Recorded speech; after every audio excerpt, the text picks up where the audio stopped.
Hello, everyone. This is Martin Valko from Chavez and Valko, and I would like to briefly talk to you about the delays in green card processing of certain religious workers that belong to the EB4, employment-based fourth preference category.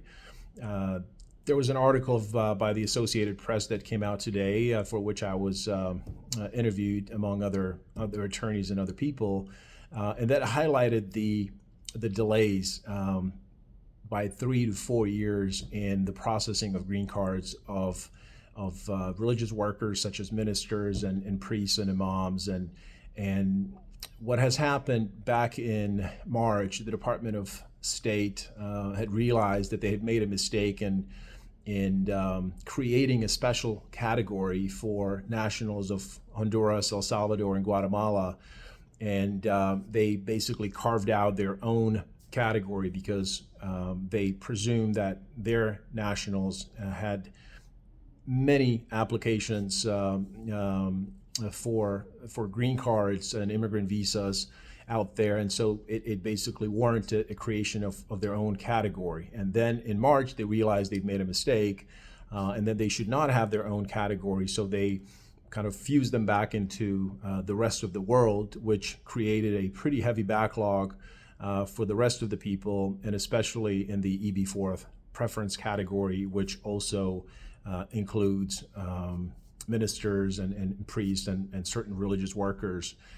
What has happened is that while typically it takes a couple of years to process a green card for such persons, with the backlog, which was about 3.5 to 4 years, that created a pretty big delay in people that were here, these religious workers in what's called an R1 religious worker category.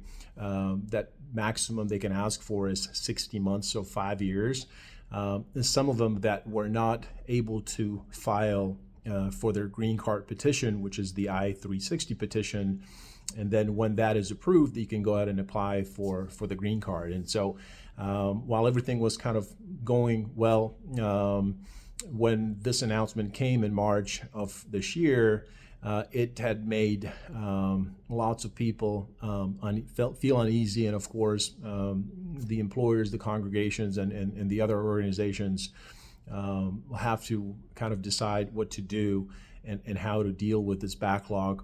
Unfortunately, if you have somebody who has to now wait another 2 to 3 to 4 years, they may max out on their R1 time, and they may have to leave or look to be changing to a different non-immigrant category. And so it was an interesting piece in the Associated Press, and hopefully it will make our administration realize what has happened and perhaps push or create some kind of a push on Congress and our representatives to make some adjustments, to make some amendments, so the various organizations, religious organizations, will not lose their leaders and our